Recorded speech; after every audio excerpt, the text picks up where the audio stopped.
Hello everyone, how are you doing? This is MD Tech here with another quick tutorial. In today's tutorial, I'm going to show you guys how to install and set up your HP DeskJet 4100e series all-in-one printer on your Windows device. So this should hopefully be a pretty straightforward process here, guys, and without further ado, let's go ahead and jump right into it. So all you have to do is open up a web browser, and into Google search, you want to locate or search for HP DeskJet 4100e series drivers. Best result should come back with a support.hp webpage here that reads HP DeskJet 4100e all-in-one series software and drivers. Open that up, and then you want to scroll down on this page, and you want to expand underneath the installation software and drivers. Select the Easy Start Printer Setup package. Go ahead and download that. And once it's downloaded, go ahead and open that up and run that file.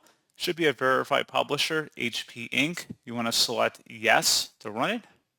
And then just follow along the on-screen setup to configure your printer based on your preferred connection type, whether it's via a wired connection or wireless. And it's a pretty easy process here just to follow along with.